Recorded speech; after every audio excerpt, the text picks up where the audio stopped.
एक वो किसान बेचारा अपनी बकरी के बच्चे को कंधे में रख करके लेके जा रहा है, तो पहले ठग के पास से गुजरता तो बोलता, अरे काका ये सब क्या ले जा रहा है, ये कुत्ते के बच्चे को अपने कंधे में लेके क्या जा रहा है। किसान बोलता, अरे धूर्त कहीं के, ये कुत्ते का बच्चा नहीं बकरी का बच्चा है। वो हंसते हुए चुप हो जाता है। आगे अगले चौराहे पे जाता दूसरा ठग, अरे काका ये तो कुत्ते का बच्चा आप कहां लेके जा रहे हैं। वो बोलता है, उसको भी डांटता, अरे पागल हो गए क्या, अरे कुत्ते का बच्चा नहीं बकरी का बच्चा है। अगले आगे बढ़ता है, फिर तीसरा ठग मिल जाता है, वह भी फिर यही बात उसको बोलता है। चौथे ठग ने भी कहा तो किसान को विश्वास हो गया, उसको लगा कि भोला भाला किसान, अन्नदाता किसान, मेहनती किसान, उसको विश्वास हो गया, यार एक व्यक्ति झूठ बोलेगा, लगता है कि मेरी दृष्टि दोष ही मुझे हो गया है, लगता है ये कुत्ते का बच्चा ही है, उसने फेंक दिया उसको। चारों ठगों का काम पूरा हो गया और चुनाव में खटाखट 1 लाख का बॉन्ड, 1 लाख का बॉन्ड कहां गया, कहां गया 1 लाख का बॉन्ड,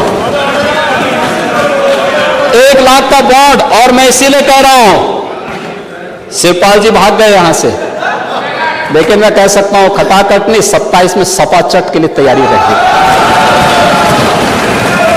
27 में सपा चट। 1 लाख बॉन्ड के लिए हम लोग भी मांगेंगे हिसाब। 1 लाख का बॉन्ड कहां गया।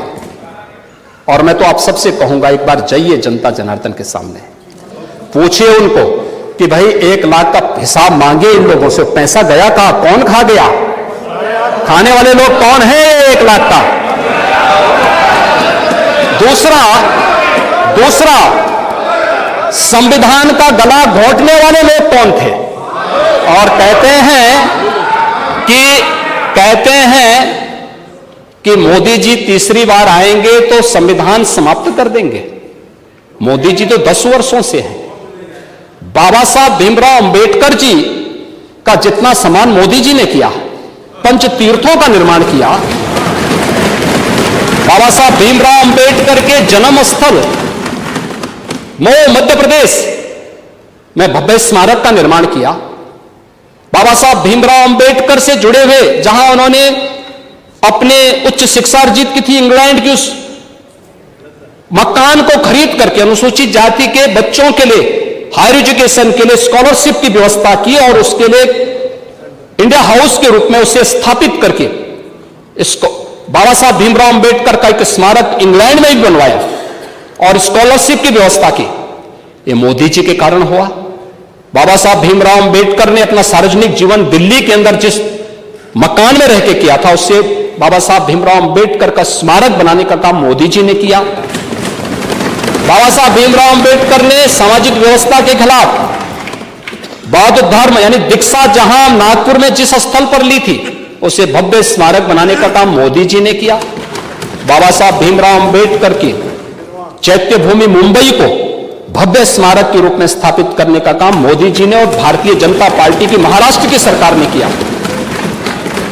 मोदी जी को आप यहां पे मोदी जी के बारे में गलत सूचनाएं देते रहे और बाबा साहब भीमराव अंबेडकर को हराने वाली कांग्रेस आज जनता को गुमराह करने में सफल हो गई है। वही पंचतंत्र की कथा मुझे याद आ गई। आरक्षण समाप्त कर देंगे।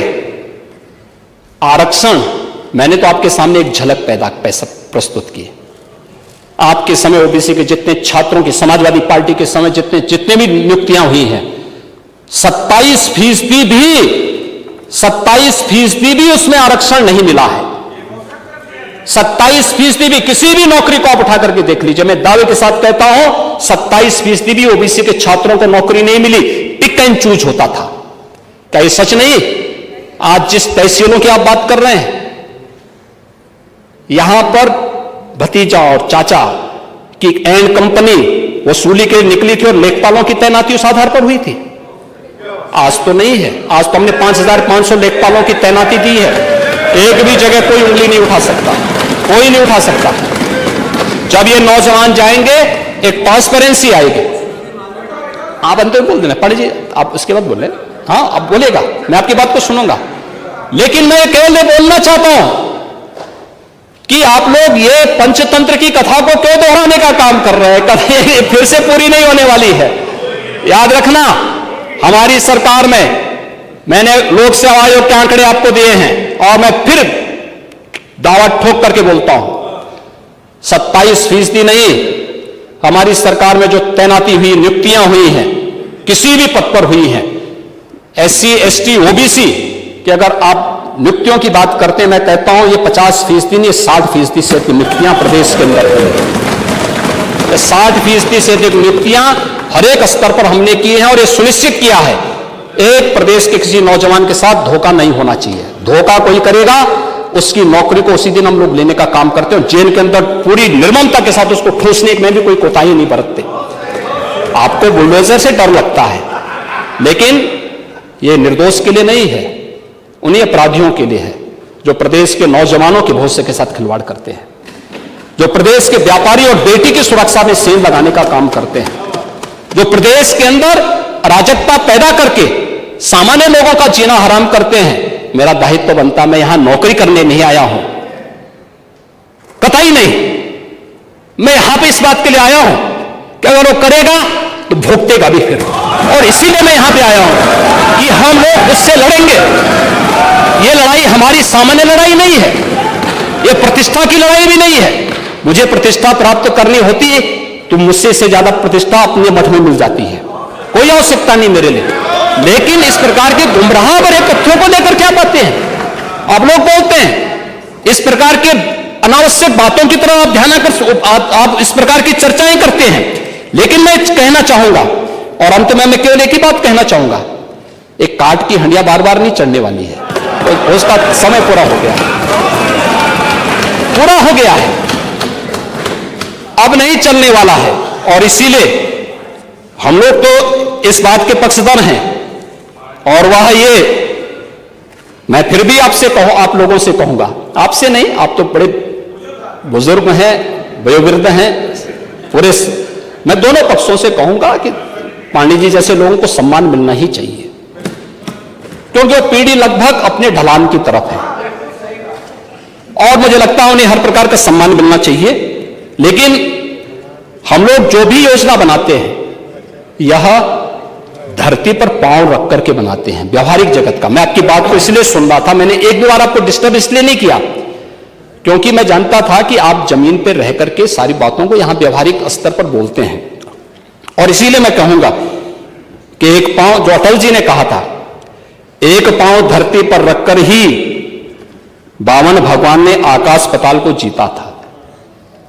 धरती ही धारण धर करती है, कोई इस पर भार न बने, मिथ्या अभिमान से न तने। मुझे लगता है गलतफहमी नहीं होनी चाहिए समाजवादी पार्टी या कांग्रेस को कि वह बार बार खटाखट जैसी योजना के माध्यम से जनता को धोखा दे सकें। लेकिन मैं आपसे कह सकता हूं